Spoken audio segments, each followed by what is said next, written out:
Jaya Radha Madhava Jaya Kunja Bihari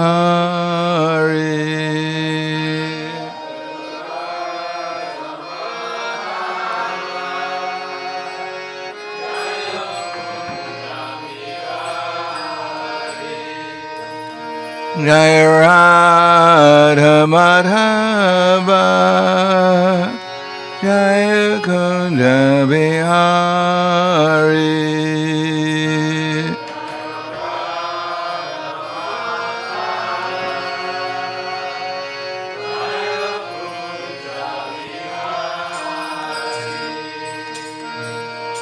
Gopi Jana Vallabha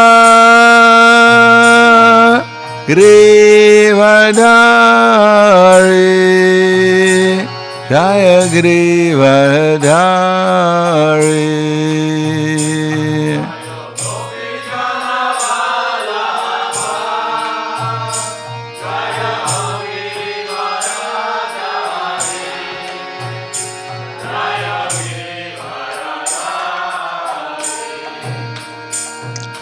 Gopi Jana Vallabha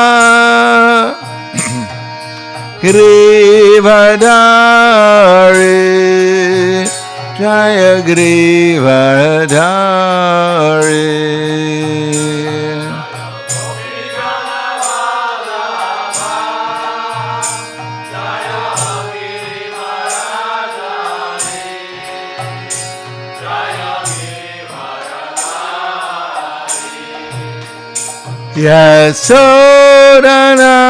Yasodanandana Raja Dhanaranjana Jaya Raja Dhanaranjana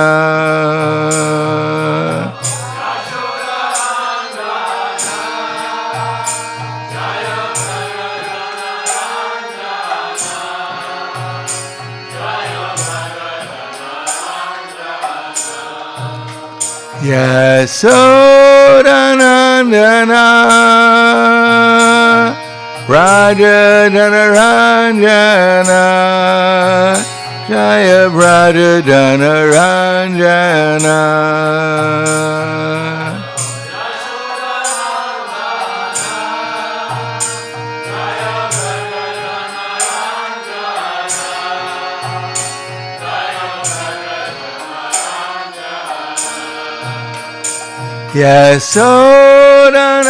Yasodanandana Raja Dhanaranjana Jaya Raja Dhanaranjana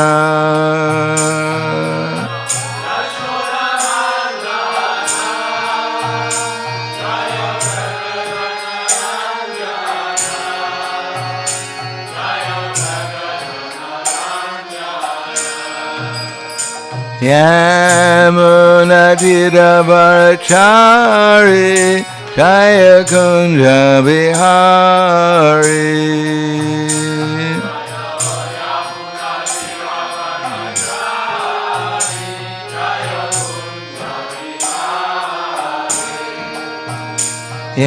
Yamuna Tiravarachari Jaya Kunja Bihari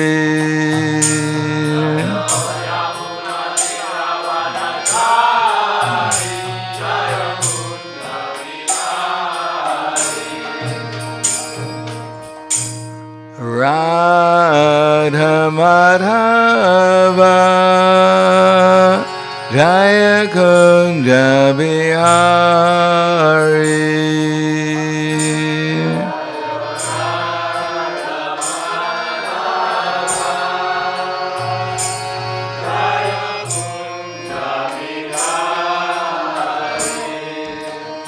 Jaya Radha Madhava Jaya Kunja Bihari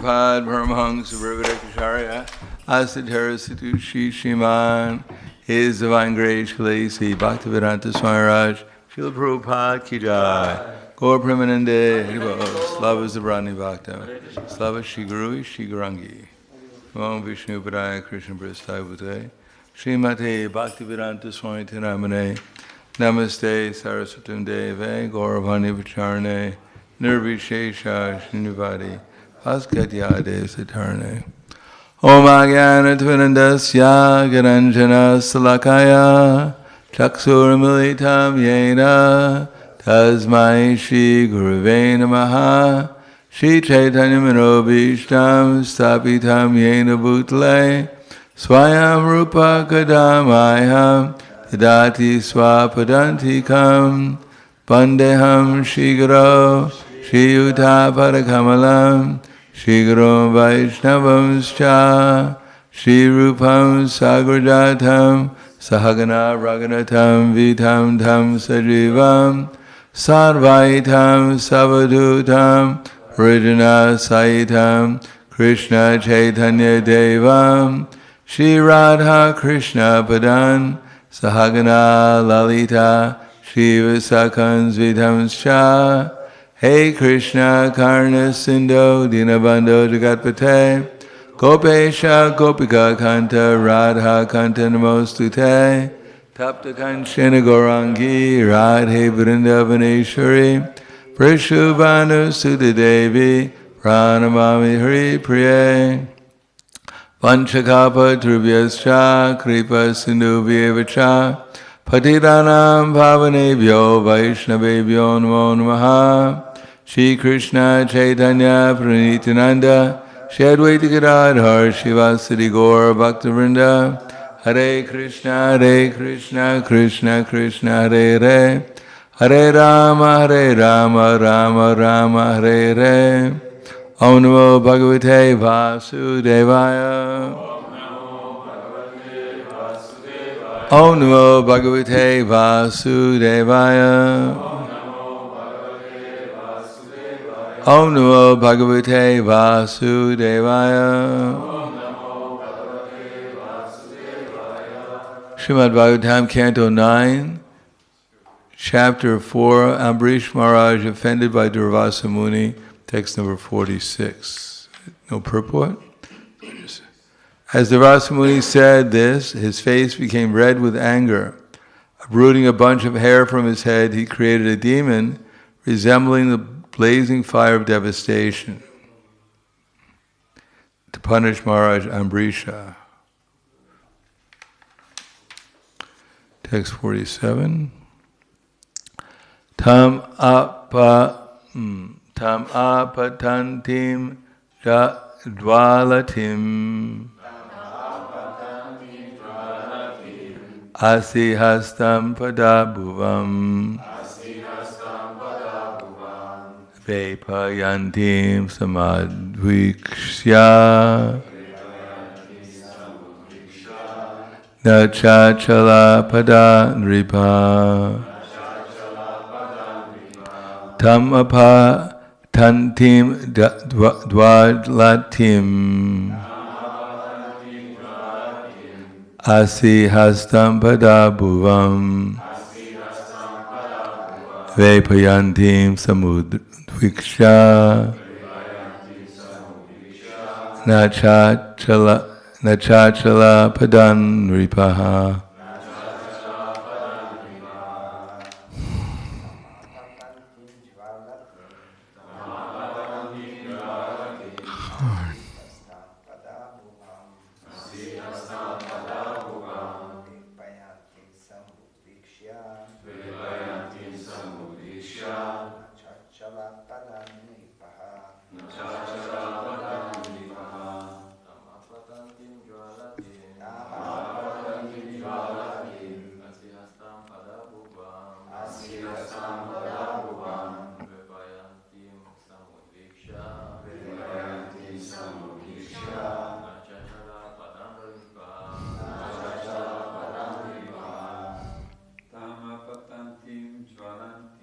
Tamapantim dindaratim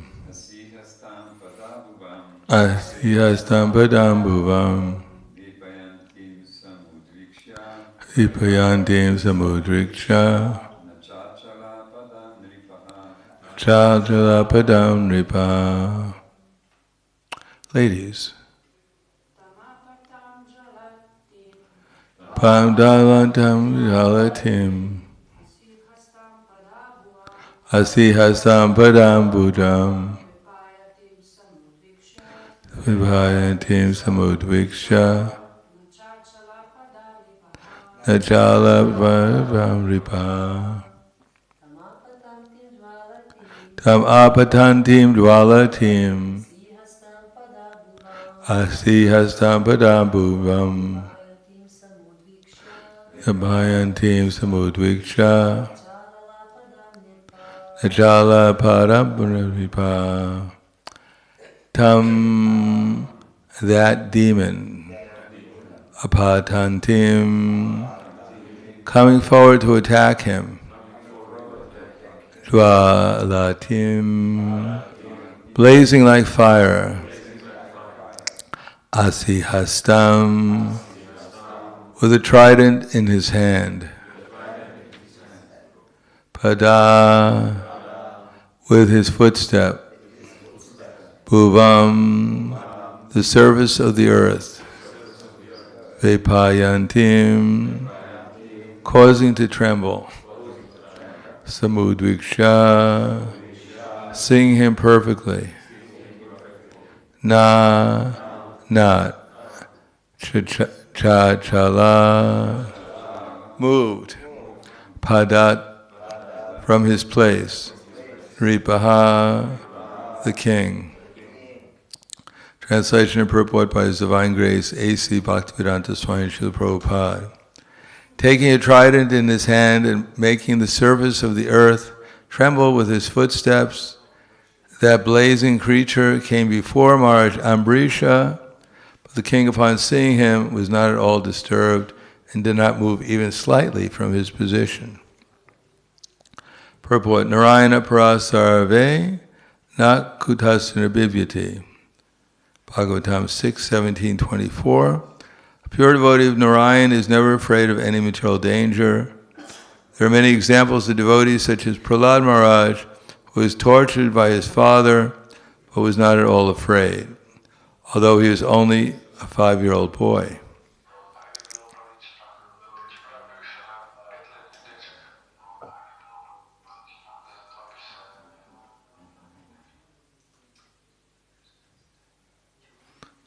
Is that our class? Therefore, following the examples of Maharaj Ambrisha and Prahlad Maharaj, a devotee should learn how to tolerate all such awkward positions in this world. Devotees are often tortured by non-devotees, yet the pure devotee, depending fully on the mercy of the Supreme Personality of Godhead, is never disturbed by such inimical activities. Namo Vishnu Padaya Krishna Prasthaya Bhutaya Srimate Bhaktivedanta Swami Namane Namaste Saraswatam Deve Gauravani Pracharane Nirvishesha Srinivadi Paskyatyade Satarane. In the Bhagavad Gita, Krishna says, Denosminita dehe kaumaram yovanam jara tata dahantara pravtir diryas tatra namuyati. And before that he actually mentions that Tvevaham jatuna samna tvamenaina janadipa Chaiva nabhavishame me sarvevayamatakparam.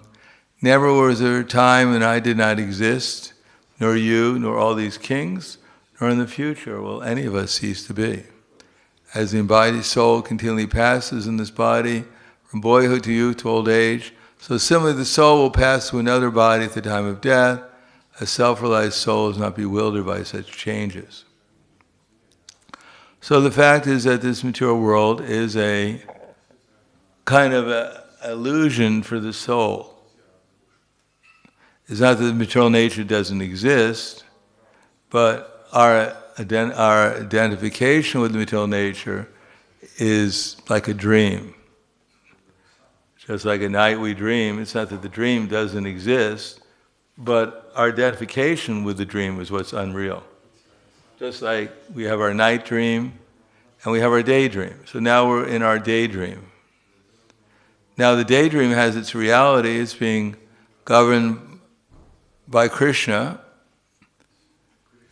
Maya dakshena prakriti suyate sacharam. Krishna is overseeing the material nature, and it's being governed by the laws of nature, or the spiritual nature, depending on which energy we're under. In any case, it exists, but our identification with it is what's unreal. Just like if you're watching a movie, well, let's say you're having a dream that a tiger has come and biting you. Now someone can give you instructions how to fight tigers, and you may practice it in your dream. But the best thing is just to wake up, and then you don't have to worry about fighting with tigers, because they'll see that they never really existed. So similarly, when we identify with this body, we automatically get some major problems. Janma, mrityu, jara, vyadi, dukkha, dosha, and udarshana. Then the birth, of course we don't worry about birth, we think birth is nice. Happy birthday to you. But just watch a little child getting born, and you'll see it's not a happy time of their lives. It's not a happy birthday. It's miserable for the mother usually, and it's miserable for the child. And the introduction of the child to this material world is slap, ah! Welcome, happy birthday.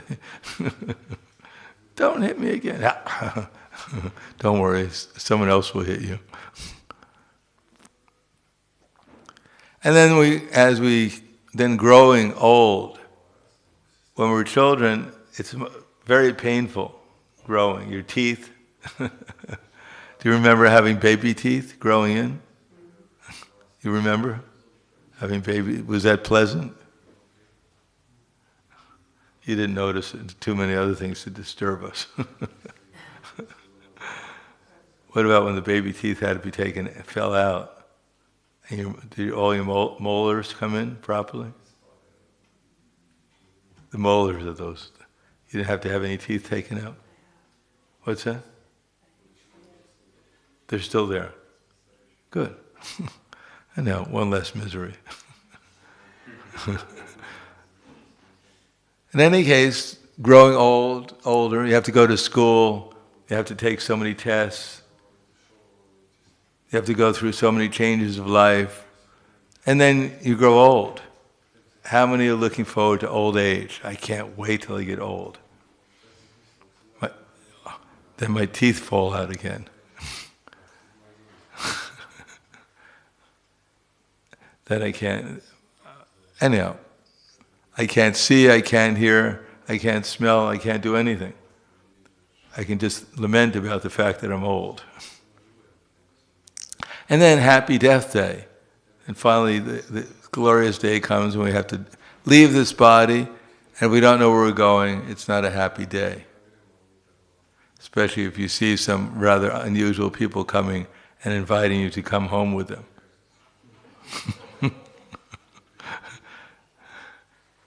Your name is such and so? Yes, okay, come with us. Well, where are we going? You'll find out. We have a friend came Yam. You heard of Yama? No, I haven't heard of Yama. Well, you'll meet him. He has a few things to talk to you about. So, janma, mrityu, jara, vyadi, birth, death, old age, and disease, that these are not happy experiences for the soul. But as soon as we accept this body is real, then we have to actually think, I'm taking birth, I'm growing old, I'm becoming diseased, and I'm going to die. Until we leave this body and we go and take another body and go through the same thing again. The same miseries of life, because we think with this body. Just like if you go to the movies and you identify yourself with the hero or the heroine in the movie, if the hero and heroine is doing well in the movie, then you think you're doing well. But if something happens to the hero or heroine, then you have to suffer because you're identified with them. But there's nothing really happening except for some light shown on the screen. But it's influencing one's emotions, and by those emotions, one is actually identifying oneself with the material world And because one identifies oneself with the material world, one suffers the pains and pleasures of the mind and senses. But Krishna says, Matra sparshus tu konteya shitoshna sukadugada agama payonantyas tam titikshva bharata. That, my dear Arjuna, yes, you're not the body, but somehow or another you have relatives and you're identifying with them, and you're a well-wisher of them, and therefore when they die, you're not going to feel good. Finally get rid of that old guy, my grandfather, or my grandmother, or my father and mother, or my brothers. I never liked my brother, I used to fight with him. Good. Good riddance. No, one will feel some distress, at least separation. That when Parikshit Maharaj was leaving, it is not that the great devotees felt separation from him.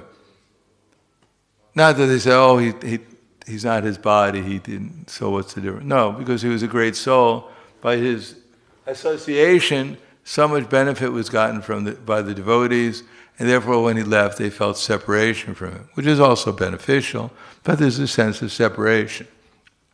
So it's not that one will be joyful all the time, or every circumstance will be pleasant, but one has to learn to tolerate. And the best way of tolerating, as Krishna says, Tani samani samyamya yaste manasasmaran indriyartam vimudana.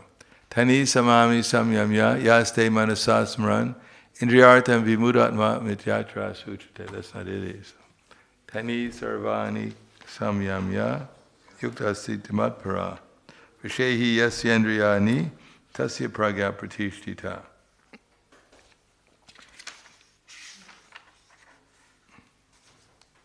Hey, got it right. One who restrains his senses and keeping them under full control and fixes his consciousness upon me is known a man of steady intelligence. In other words, our mind is just waiting to get agitated. It doesn't take much, especially in Kali Yuga, for our minds to be agitated.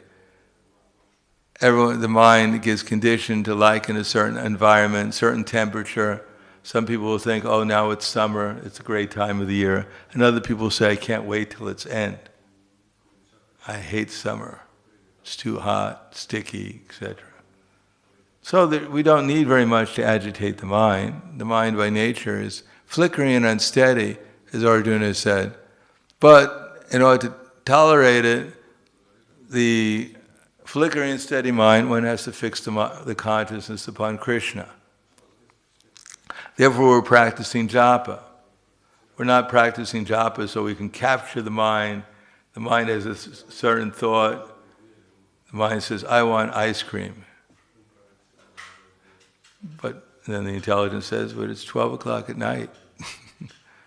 Sorry, the mind says, I want an ice cream. Then we say, all right, I'm going to beat my mind. Bad mind. No, we don't want to beat the mind. We don't want to, stupid mind, what are you trying to do to me? You're trying to get me into trouble. No, we just let the mind, wherever the mind tells us, we don't listen to it.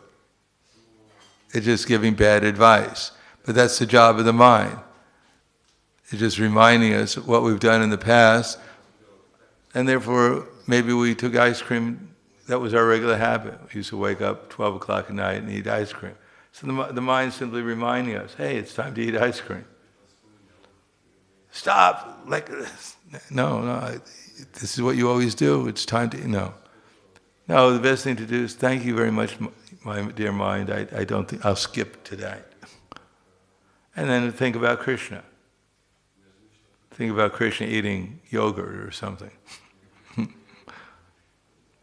In other words, put the mind on Krishna, and when the mind is actually absorbed in Krishna consciousness, then it feels a kind of satisfaction. And it doesn't need some external satisfaction to feel complete. It feels complete naturally.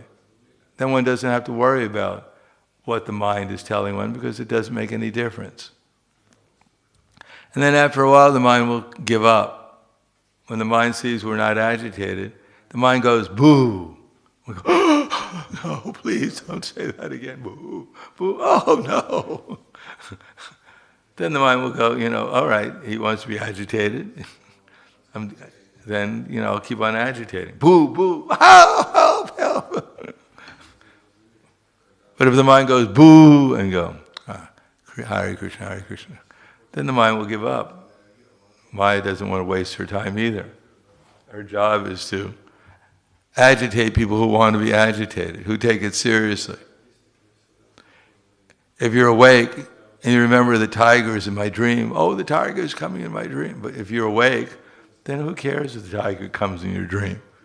If you remember your dream the next morning, the tiger was coming to eat me, do you feel any fear? Oh no, my God, last night the tiger came in my dream. It was going to eat me. Do I still have my fingers? Yeah, they're still there. It hasn't quite eaten me yet. Then one will think it's just a dream. It was just a dream I had. Similarly, if we become conscious of Krishna, which is the only way of actually becoming conscious for our real selves, then we won't be so much disturbed by what's going on in this material world.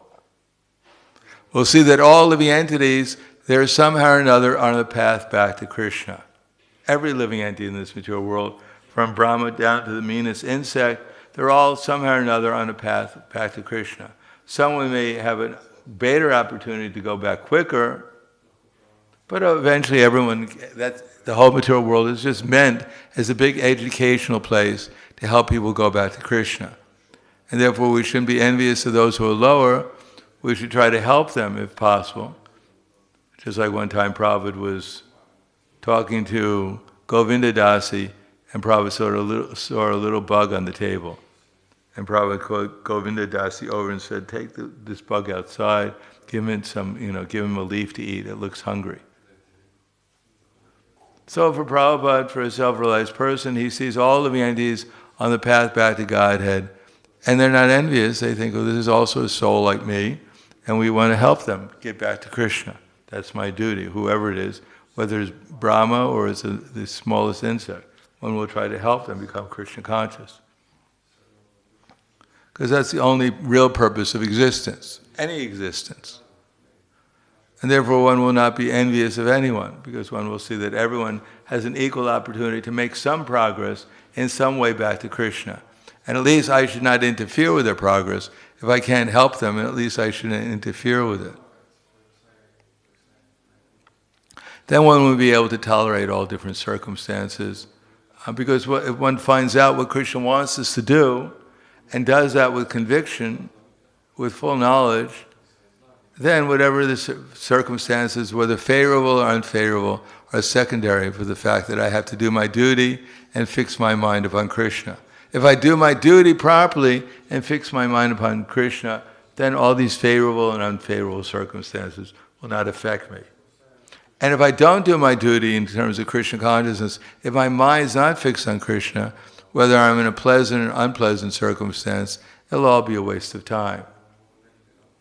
The so-called pleasant circumstance will eventually lead on to an unpleasant circumstance, and the unpleasant circumstance may later on lead to a pleasant circumstance, or even a more unpleasant circumstance. Depends how I react to it. In any case, I haven't gained anything, I haven't lost anything, I've just wasted my time because I haven't spent it to become Krishna conscious.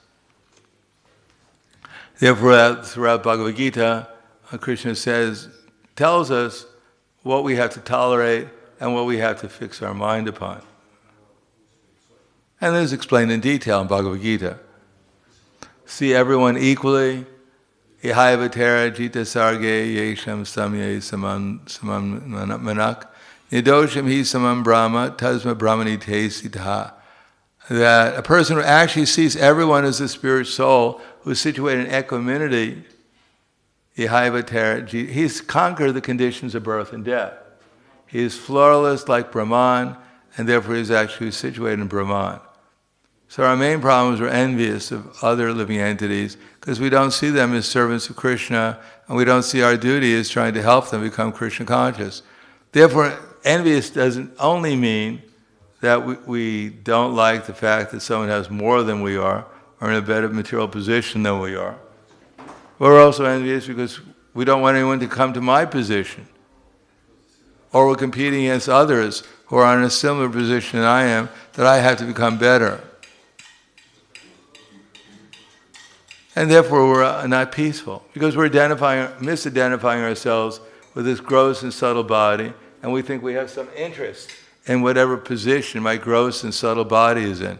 Rather, my interest is in utilizing whatever service opportunities I have, and therefore becoming conscious of Krishna. And being happy with whatever position I am, because I'm happy in Krishna consciousness.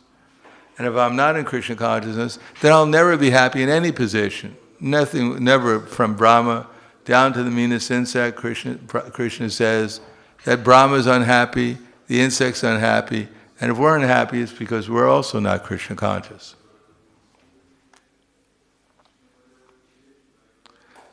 Therefore, naprarishat priyam prapya, no dvijat prapicha priyam, stira buddhira samudo, brahmavid brahmani stitaha. A person who doesn't rejoice when he attains something pleasant doesn't mean we shouldn't, okay, I got something pleasant, I should make it miserable.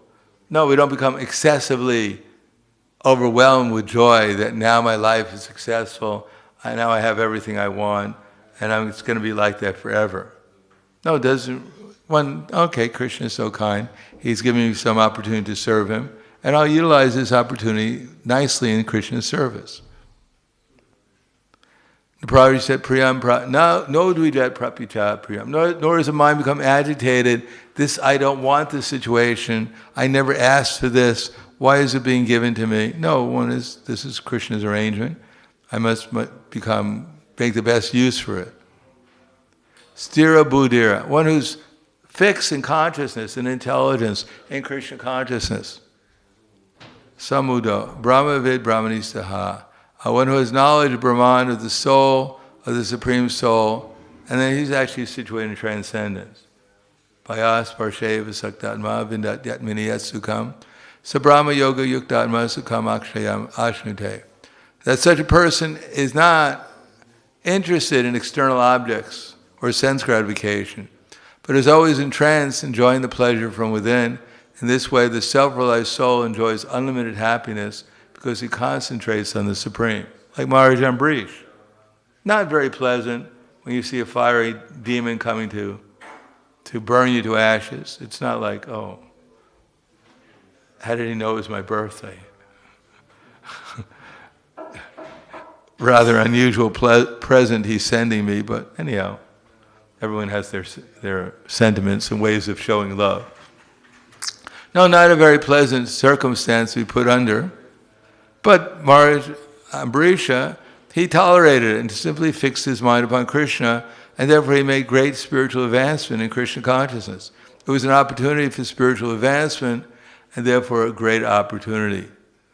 It may seem very adverse, very unfortunate, but actually if it forces us to become Krishna conscious, then it's the greatest benediction we can get. Therefore, Queen Kunti prayed for problems, and we're praying to get rid of our problems. That's the difference. Because when she had problems, she fixed her mind upon Krishna, and when we have problems, we fix our minds upon how to get out of my problems without Krishna. And therefore, we never get out of our problems, because that's our problem. So they're trying to get out, because the whole material world is a problem, we're trying to solve it without Krishna. And if we solve it with Krishna, then we get rid of all our problems, whatever they might be. And one enjoys pleasure from within. If one becomes Krishna conscious, he thinks that there's no greater gain. And when one feels overwhelmed in happiness in Krishna consciousness, he's never disturbed in spite of the greatest difficulty. This is indeed actual freedom from all problems by the practice of the yoga system. Yehi samsparshya boga dukkha yone evate adyantavante konteya nate shri ramate buddha. That an intelligent person, yehi samsparshya boga, he's not attracted to external objects of sense gratification because he knows that such pleasures have a beginning and an end, and so the wise man, he doesn't delight in them. Kama krodha vimuktas tu vishyanam kama krodha vimuktanam yatinam yata chetasam abhito brahmaniravanam Shaknotyaiva yakshodum praksharira vimokshana kamakrodo vidandvegam syukta sasakinara. That a person who is able to tolerate the urges of the senses and check the force of desire and anger, that he is a yogi and he is happy in this world. So this is what we're trying to practice. We don't have to learn so much philosophy, we just have to learn this philosophy. Check the force of desire and anger, not be one who's not disturbed by the incessant flow of desires, who can check the force of desire and anger and fix the mind upon Krishna, then he's a yogi and he's happy in this world. That's all we have to do. Then our lives will become successful. And if we don't do that, no matter how much we so-called accomplish things in this material world, ultimately it'll be shravam eva hi kevalam. It'll be a waste of time. So I'll stop there. Thank you. Any questions? Yes. Hare Krishna, thank you for your lecture. I would like to ask, you mentioned that we are envious on those who are on the lower levels, and I'm curious, how can we be envious on those who are on lower stages? Or I thought we have tendency to be envious on those who are on higher positions. Well, if that one on the lower platform is making advancement towards taking your position, you say, "Hey, stay there, kid. Don't make any progress." So that's kind of enviousness. We think, my position, no one's going to take my position. Like Indra, no one's going to take my position. I'm going to send my apsaras to defeat them. Because they're envious. Why should this person come to my position? I'm the only one who should be in that position. Yeah, okay. Yeah.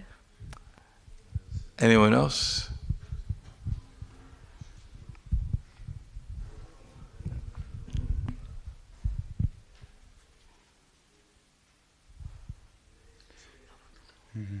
There's two questions by Aduta Roy Prabhu. How it is possible that the experience of the same duration of time, let's say 1 year, in young age is long, and it becomes more and more shorter as one is getting older? Time is, our experience of time depends upon what our experience is. If we're in pain, time goes very slowly. It doesn't matter what your age. And if you're having a good time, time goes quicker. Time is experienced by the living entity in terms of their personal experience. That's all. Time may be changing everything under the laws of under the law of time. The three modes of material nature manifest karma. So time is the same. It's always, but it's changing according to the three modes. So in the mode of goodness, things last longer. In the mode of ignorance, things they get destroyed. In any case, in goodness, time seems to go quickly, and in ignorance, things go very slowly because they're painful. Somebody asked me, does suffering in the hell create some impressions on the consciousness so the soul later can become interested in spirituality? And why is God so cruel to put souls in 550,000 various types of hell to suffer? Well, it's a good lesson. It's like if you're eating sweets all the time and you get cavities and you go to the dentist and says, "Sorry, I got to drill your teeth, for your benefit." You go, "Well, I don't want you to drill my teeth." Well, he's going to drill your teeth because that way you'll learn not to eat sweets. If you find out the root cause of your getting cavities is you're eating too many sweets, and you'll stop eating them. You won't get so many cavities anymore. Now, if you don't bother finding out why you got the disease in the first place, then, you may have to go through it a few times before you start becoming inquisitive. Asking, "Hey, dentist, do you know why I get all these cavities all the time?" And then if he knows, he could tell you. "How many sweets do you eat?" "Well, that's all I eat is sweets."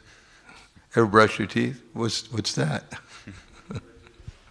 So we become a little inquisitive after some time. It may take a few lifetimes or a few lifetimes of Brahma, but eventually people catch on. So it's meant, suffering is there. Without suffering, there's no impetus for making any spiritual advancement.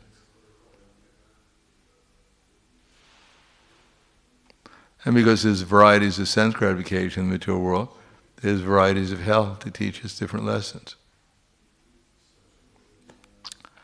Khala Grantaraj Srimad Bhagavatam Ki Jai, Srila Prabhupada Ki Jai, Gaur Premanande.